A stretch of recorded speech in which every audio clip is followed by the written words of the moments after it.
രാജീവ് ചന്ദ്രശേഖരനാണ് പുതിയ BJP അധ്യക്ഷനായിട്ട് വന്നത്. അപ്പോൾ എങ്ങനെയാവും BJPക്ക് ഗുണമുണ്ടാവുമോ? അത് തീർച്ചയായിട്ടും ഗുണം തന്നെയായിരിക്കും. കാരണം അയാൾ നല്ലൊരു വ്യക്തിയാണ്, പിന്നെ നല്ല ടാലൻറ്റഡ് ആയിട്ടുള്ള ഒരു പുള്ളിയും കൂടെയാണ്. അപ്പോൾ എന്തായാലും അയാൾ വരുന്നതിൽ നല്ലൊരു കാര്യമാണ്. പിണറായി സർക്കാരിനെ പറ്റി അയ്യോ, എന്തൊരു പറയാൻ വേണ്ടി, ആളുകൾക്കെല്ലാം ബുദ്ധിമുട്ടും കാര്യങ്ങളും മാത്രമാണ് നേരിടേണ്ടി വന്നിട്ടുള്ളത്. അപ്പം ഒരു മാറ്റം എന്തുകൊണ്ടും വേണമെന്നാണ് എല്ലാവരുടെയും ആഗ്രഹം. അത് തന്നെയാണ്. മടുത്തു. ഓക്കെ. അതേപോലെ രാജീവ് ചന്ദ്രശേഖരൻ ഈ പുതിയ BJP അധ്യക്ഷനായി വന്നു. അപ്പോൾ അതുകൊണ്ട് BJPക്ക് ഉണ്ടാകുന്ന നേട്ടവും നമ്മുടെ നാടിന് എന്താണ് ഗുണമുണ്ടാവാൻ സാധ്യത ചാൻസ് കുറവാണ്. നമ്മുടെ നാടിന് എന്തെങ്കിലും നല്ലതായിട്ട് വരും എന്നുള്ള ഒട്ടും പ്രതീക്ഷയില്ല. നമ്മുടെ നാടിന് വേണ്ടിയിട്ട് എന്തെങ്കിലും ചെയ്യുമെന്നുള്ള പ്രതീക്ഷയില്ല. കാരണം BJP സർക്കാർ വേണ്ടാന്ന് തന്നെയാണ് ഞങ്ങളുടെ യങ്സ്റ്റേഴ്സിൻ്റെ ഒരു അഭിപ്രായം. പിന്നെയും കമ്മ്യൂണിസ്റ്റ് പാർട്ടി തന്നെ വരണം. കളയുണ്ട്, ഇഷ്ടംപോലെ കളയുണ്ട്. പക്ഷേ നമ്മുടെ ലെഫ്റ്റ് ഓർ റൈറ്റ് സിനിമയിൽ പറയുന്ന പോലെ ഒരുപാട് പേർക്ക് തണലേകുന്ന ഒരു വൃക്ഷമാണ് കമ്മ്യൂണിസ്റ്റ് പാർട്ടി. സോ അത് ഒരിക്കലും കളയാൻ പാടില്ല. നേട്ടങ്ങൾ ഉണ്ടാവണം, അതാണ് നമ്മുടെ നാടിന് ആവശ്യം. ആ രീതിയിൽ തന്നെ മുന്നോട്ട് കൊണ്ടുപോകണമെന്നതിനാണ് നമ്മളെ ആഗ്രഹങ്ങൾ. ഓക്കെ. ജനങ്ങൾക്ക് എന്തെങ്കിലും നേട്ടം ഉണ്ടാവുമോ എന്ന് എന്താ അഭിപ്രായം? രാജീവ് ചന്ദ്രശേഖരൻ ഇവിടെ നമ്മളെ MLA സ്ഥാനാർത്ഥിയിട്ട് മത്സരിച്ചൊരു വ്യക്തിയാണ്. പുള്ളിക്കാരൻ നിന്നും കണ്ട ഒരു ക്വാളിറ്റി എന്ന് പറഞ്ഞാൽ, സാധാരണ ഉള്ള ഒരു BJPയുടെയോ അല്ലെങ്കിൽ RSSൻ്റെ നേതാവ് ആദ്യം പറഞ്ഞു കൊടുക്കുന്ന ജാതി മതത്തിനെ കുറിച്ചാണ്.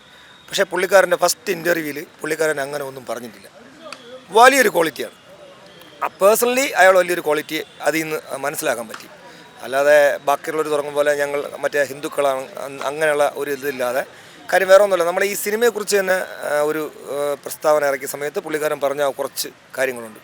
അതിലൊരു ജാതിയോ മതമോ വരുത്തിയല്ല പുള്ളിക്കാരൻ സംസാരിച്ചത്. അതൊരു രാഷ്ട്രീയ ക്വാളിറ്റിയുള്ള ഒരു നേതാവാണെന്ന് കാണുമ്പോൾ നമുക്ക് മനസ്സിലാവണം. അഭിപ്രായം ഇനി BJPക്ക് എന്തെങ്കിലും ഇതുകൊണ്ട് എന്തെങ്കിലും ഗുണമുണ്ടാവുമോ എന്നുള്ളത് അതെനിക്കറിയില്ല. ആര് വന്നാലും ഇതൊക്കെ തന്നെ നടക്കുള്ളൂ. പ്രത്യേകിച്ച് മാറ്റമൊന്നും ഉണ്ടാവും തോന്നണേ. BJP ഭരണത്തിൽ വരാൻ സാധ്യത എന്തെങ്കിലും ഇല്ല. ജയിക്കുമായിരിക്കും അവിടെ ഇവിടെ ആയിട്ട്. പക്ഷെ മൊത്തത്തിൽ എടുക്കില്ല. ഇപ്പോൾ ഉള്ളവർ തന്നെ തുടരുന്നു തോന്നുന്നു. അല്ലെങ്കിൽ കോൺഗ്രസ്, അവരിൽ ആരെങ്കിലും ആയിരിക്കാം. എന്തെങ്കിലും ഭരണത്തിൽ എന്തെങ്കിലും വ്യത്യാസമുണ്ടാകുമോ?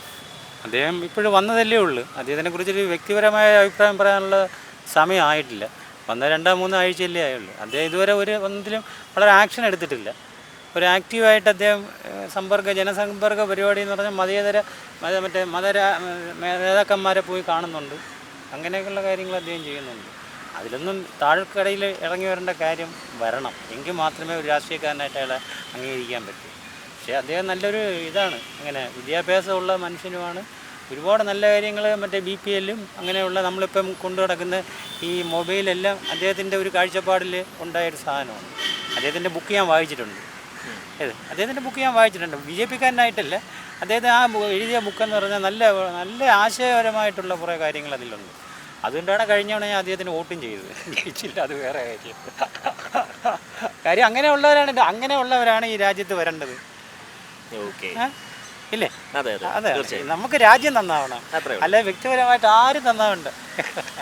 രാജീവ് ചന്ദ്രശേഖരൻ പുതിയ അധ്യക്ഷനായി വന്നപ്പോൾ എന്താ അഭിപ്രായം? വളരെ മെച്ചപ്പെട്ട ഒരു പ്രവർത്തനം കാഴ്ചവെക്കാൻ പറ്റുമെന്ന് എനിക്ക് പ്രതീക്ഷയില്ല. അതിന് പ്രധാന കാരണം തൊട്ട് മുമ്പേ പറഞ്ഞതാണ്. എന്താണെന്നറിയാമോ? ശശി തരൂർ കോൺഗ്രസിലേക്ക്, കേരള രാഷ്ട്രീയത്തിലേക്ക് ചുവട് വയ്ക്കുന്നു എന്ന് പറഞ്ഞപ്പോൾ ബാക്കിയുള്ള കോൺഗ്രസ്സുകാരെല്ലാം കൂടി ചേർത്ത് ശശി തരൂരിനെ എതിർക്കുകയാണ് ചെയ്തത്. കാരണം അയാളെപ്പോലെ ഒരു വ്യക്തി മുകളിലോട്ട് വരികയാണെങ്കിൽ എൻ്റെ നിലനിൽപ്പിനെ ബാധിക്കും.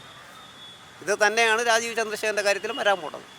കാരണം ബാക്കിയുള്ള എല്ലാവരെയും വെട്ടിക്കൊണ്ടാണ് രാജീവ് ചന്ദ്രശേഖർ വന്നത്. അപ്പം വരുമ്പോഴത്തേക്ക് താഴെത്തട്ടിൽ ഒരുപാട് പ്രശ്നങ്ങളുണ്ടാകും. താഴെത്തട്ടിൽ നിൽക്കുന്നവരെല്ലാം, അതിന് ഒരു ചെറിയ ഉദാഹരണം പറഞ്ഞാൽ കരുണാകരൻ സാർ പണ്ട് പറഞ്ഞത് എനിക്കിന്നും എൻ്റെ ഓർമ്മയുണ്ട്. ഒരു ഇൻ്റർവ്യൂവിൽ പറഞ്ഞതാണ്, ഞാൻ ഓരോ ചുവട് മുകളിൽ കയറും തോറും എന്നെ മുകളിൽ നിന്നവർ ചവിട്ടി താഴെ ഇട്ടിട്ടുണ്ട്, താഴെ നിന്നവൻ എൻ്റെ കാല് പിടിച്ച് വലിച്ചിട്ടുണ്ട്. എന്നിട്ട് ഞാൻ ചെന്ന് വീഴുന്നത് ജനങ്ങളുടെ കയ്യിലായതുകൊണ്ടാണ് ഞാൻ രക്ഷപ്പെടുന്നത്. ജനങ്ങളാണ് എന്നെ താങ്ങിയതെന്ന്. അതുപോലെ മുകളിലോട്ട് കയറുമ്പോഴത്തേക്ക് മുകളിൽ നിന്ന് ചവിട്ടി താഴെ ഇടാം, കാല് വലിച്ച് താഴെ ഇടാം. പക്ഷേ ഇവരെല്ലാം നല്ലത് ചെയ്ത് ജനങ്ങളുടെ കൈകളിലാണ് ചെന്ന് വീഴുന്നതെങ്കിൽ തീർച്ചയായിട്ടും രാജീവ് ചന്ദ്രശേഖരന് ഇവിടെ ഗുണമുണ്ടാക്കാൻ പറ്റുമെന്നുള്ള കാര്യത്തിൽ സംശയമൊന്നുമില്ല. പിന്നെ സാമ്പത്തികമായി പറയുകയാണെങ്കിൽ, സാമ്പത്തികമായിട്ട് വലുതായിട്ട് ഈ മറ്റുള്ള ചോട്ടാ രാഷ്ട്രീയക്കാരെ പോലെയൊന്നും സമ്പാദിക്കണം, കൈയിട്ട് വരണം, അങ്ങനത്തെ ചിന്താഗതിയൊന്നും വരാൻ സാധ്യത കുറവാണ്. കാരണം ഈ ശശിത്വൻ്റെ കാര്യം പറഞ്ഞതുപോലെ നേരത്തെ ആവശ്യത്തിലേറെ ജീവിക്കാനുള്ള സൗഭാഗ്യങ്ങളുള്ളവരാണ്. അപ്പോൾ ആ ലെവലിൽ നോക്കുമ്പോഴത്തേക്ക് മോശമാവാൻ സാധ്യതയില്ല. പക്ഷേ ഈ കൂടെ ഇരിക്കുന്നവരെ വളരെ ശ്രദ്ധിച്ചില്ല എങ്കിൽ നമ്മൾ പ്രതീക്ഷിക്കുന്ന രീതിയിൽ മെച്ചപ്പെടുത്താൻ പറ്റത്തില്ല. അതേപോലെ ഒരു പുതിയ BJP അധ്യക്ഷനായി രാജീവ് ചന്ദ്രശേഖരൻ വന്നിരിക്കുകയാണ്. സോ എന്തായിരിക്കും അതുകൊണ്ട് BJPക്ക് ഉണ്ടാകുന്ന നേട്ടവും കേരളത്തിനുണ്ടാകുന്ന ഒരു മെച്ചവും? എനിക്ക് അതിൽ കറക്റ്റായിട്ടുള്ള ഉത്തരം പറയാൻ സാധിക്കില്ല. കാരണം രാജ്യത്തെ ഒരു പാർട്ടിയുടെ നേതാവിനെ തിരഞ്ഞെടുക്കുന്നത് ആ പാർട്ടിയിലാണ്. ആ പാർട്ടിയിൽ ഇപ്പം തന്നെ ഇവിടെ ഉള്ള ഒരു പാർട്ടിയുടെ നേതാവായിട്ട് ഇവർക്ക് ഒരാളെ സെലക്ട് ചെയ്തിടാൻ പറ്റുമോ? ഇല്ല. അപ്പോൾ അവർ ഹൈക്കമാൻഡ് അവിടെ നോക്കും.